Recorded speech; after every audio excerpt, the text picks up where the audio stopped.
Welcome to CIVILNET, The Angle. My guests today are Artak Ayunts and Mikayel Zolyan, and together we're going to try to give you some sort of way to explain the election cycle that is expected for us here in Armenia over the next 2 months. Parliamentary elections are on May 7th, and between now and May 7th, we have 2 periods of time. We have the pre-election period, and then we have the official campaign, which begins exactly 28 days before the election day. So all those of you in the United States can envy us that this is only a 28-day cycle.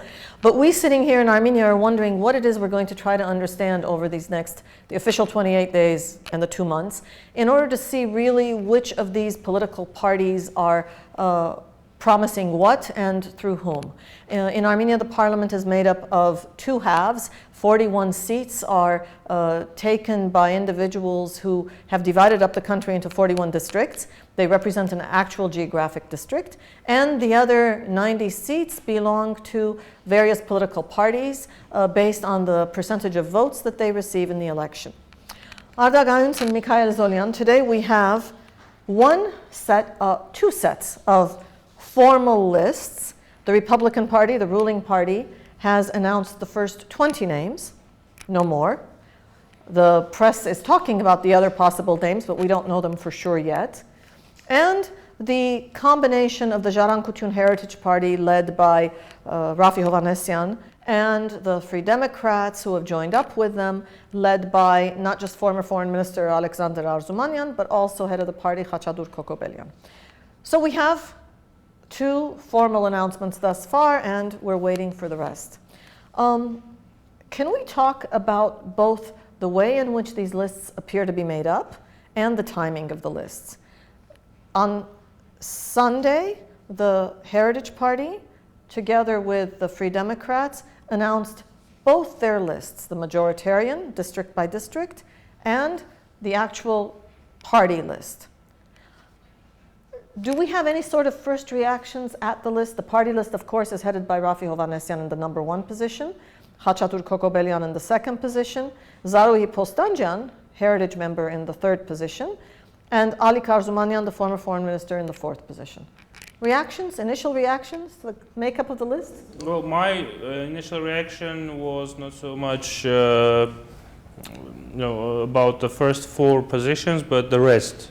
And it was a surprise, somewhat surprising, because there are some members of Zharankutun party who are now members of parliament who were included in the list, but on very, let's say, not very prominent positions. And since Zharankutun is realistically, probably they're not going to get more than 5% of the votes, so realistically they're going to have 7 or maybe 10 members of parliament. Well, maybe they will get 7% or 10%, but not more than that. So people who are under the number 20 or number 15, realistically they're not going to be members of parliament. And also,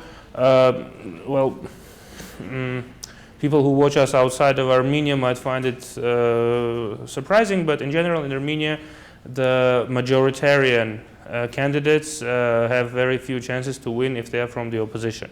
So also some of the prominent Zharankutun members who are running in the majoritarian districts, majority districts, or whatever you call them in English, also they don't have very high chances of being elected. And again, in case they have a low number on the list of the party, it means that they have few chances to become members of parliament. So in that sense, it was a bit surprising.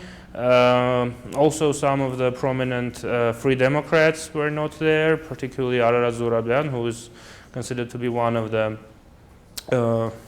leaders and basically the person one of the few people who founded the party. So it's a bit surprising. On the other hand, can we say that this is perhaps surprising, but also perhaps impressive, and that it really is the result of clear political give and take? Do we give them points for this? Yeah, actually I was going to reply on that from that angle.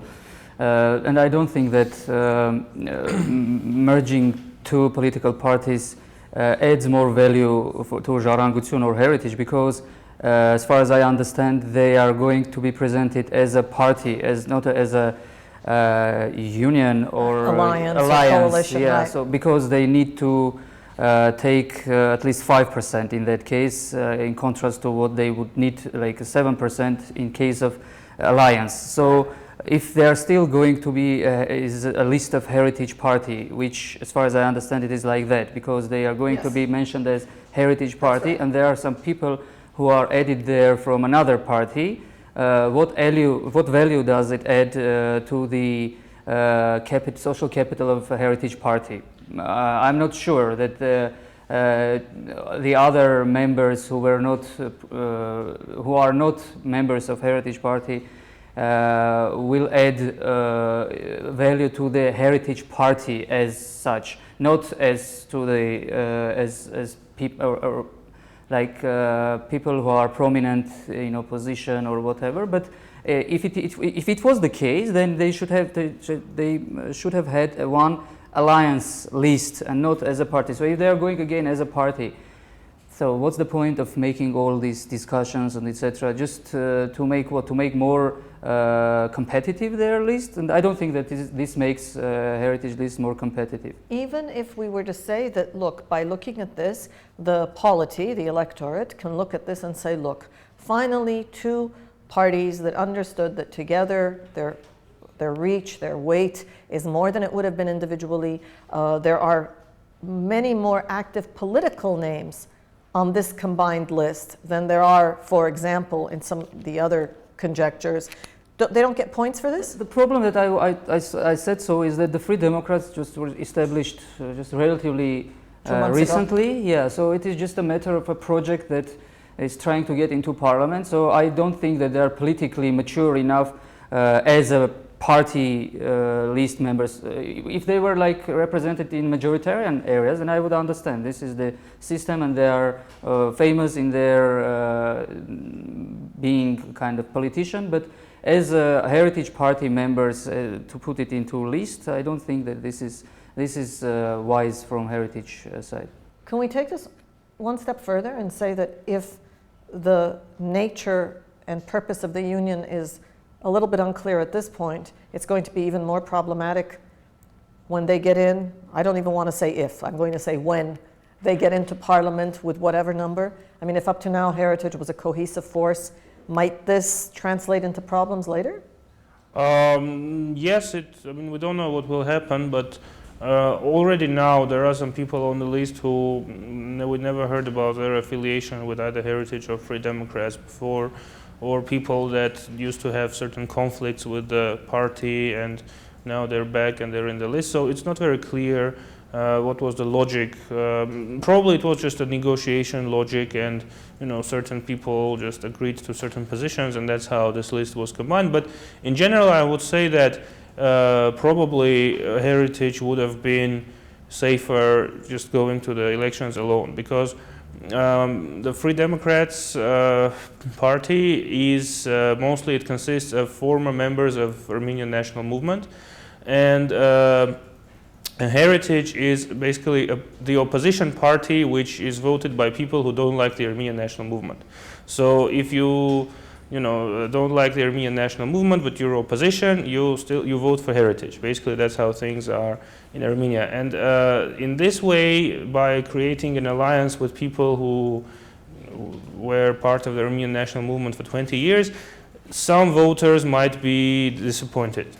On the other hand, I think that those people who left the Armenian National Movement, they also took some activists with them, they also took some structures, and the local district commissions, there will be some people who will be working for them. And in that sense, maybe Heritage is hoping to get more to get the regions covered, to get more people who can actually go to the electoral commissions and fight for their votes, because this has always been the weakness of Zharangusun. Zharangusun had people who were very active. They appeared on TV a lot. They were active in social issues, civic issues. But when it came to defending the votes they received, Party infrastructure was missing. The party infrastructure. Also, you know, in Armenia, it's not enough to receive a vote. You also have to stand up for it in the electoral commission, and that was the weakness of Zharangutsun. So maybe they are trying to correct this weakness by joining forces with Free Democrats. Some could even mention Zharangutsun as being the third force before, considering the issue that people who are not satisfied by this government and also don't support the main opposition force, Armenian National Congress, because of some personal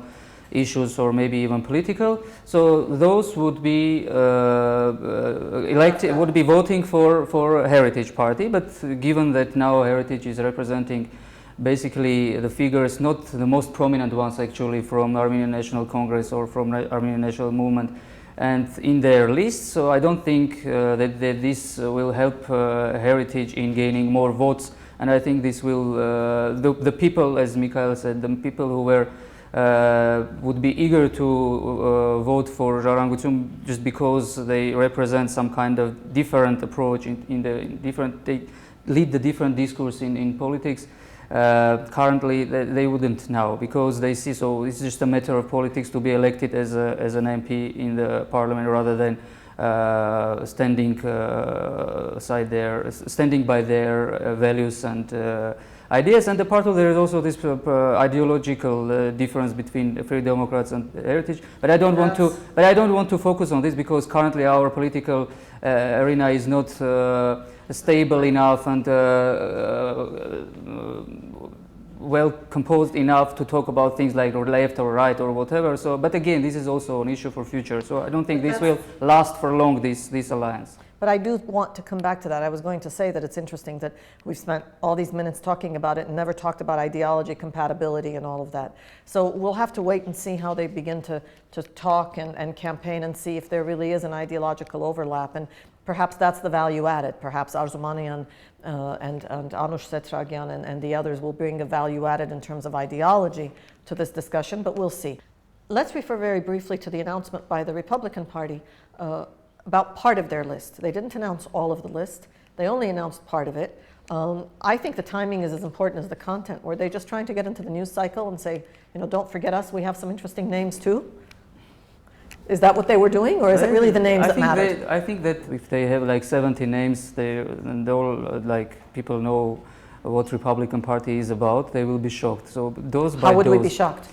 I mean, a lot of discredited people in one list. I mean, disappointed. Yes, even disappointed. Disappointed about it. So disappointment can be little by little. It is more effective rather than a huge disappointment. Do you have an equally? And what about the content of the list? The fact that most of these 20 are not office holders.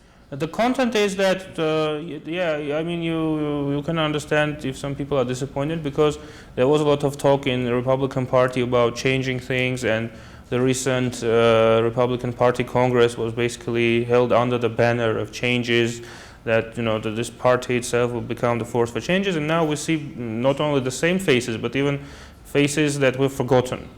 And, you know, attempting to resurrect some political figures from the 90s. I mean, the problem is not that they're from the 90s. The problem is that they don't have anything new to say, and they didn't have anything new to say for a long time ago. So it's not very clear why they decided to resurrect this.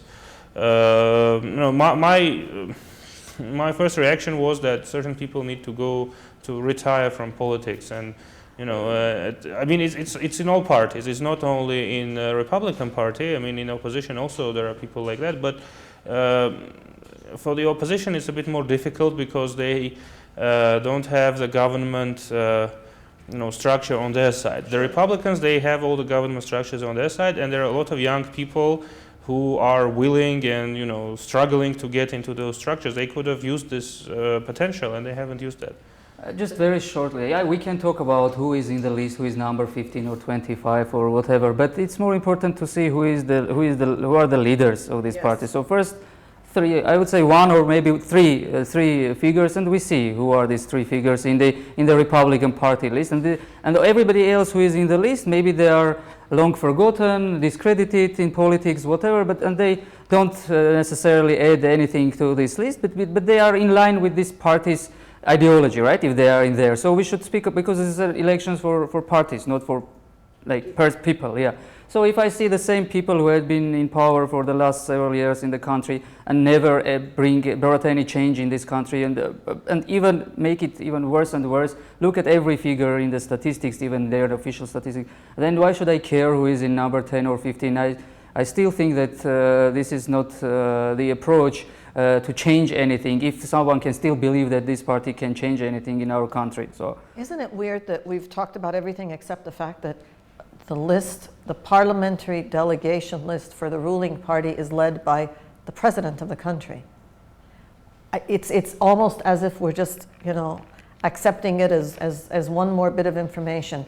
It is a very odd political phenomenon, right? That a sitting president is heading his party's list for parliament. What does that mean? Yeah, well, yeah, if in political sense, maybe it doesn't make sense, but in Armenia, a lot of things do not make sense. So if it wasn't Sarkisyan on the number one, then it would probably be him to make the list. So that doesn't matter he is on the number on the list as number one or not. Anyway, anyhow, he would be behind the curtains and making up all of it. And I think for all parties, it's true that one central figure in the end makes up the list, because there are so many contradictions and problems. Take Armenian National Congress. It's an alliance of 18 parties and dozens of other public or non-governmental organizations.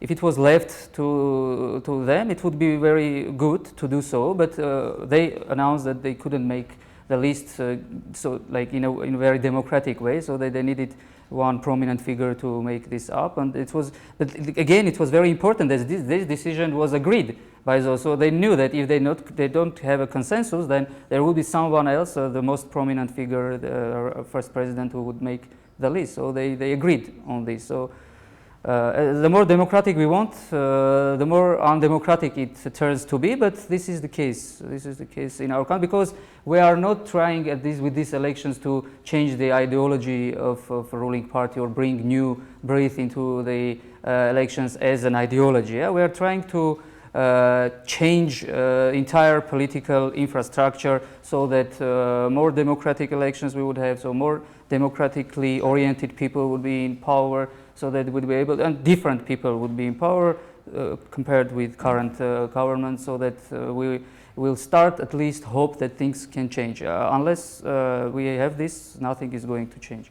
I was going to say we're going to end the conversation, at least for today, on that down note, but it turned out to be an up note in any case. We've been talking to Artak Ayunts and Mikayel Zolyan about some of the already known information about the upcoming parliamentary election and the party candidates that have already put their names forth. Stay with CIVILNET, The Angle, in order to follow this conversation over the next 2 months.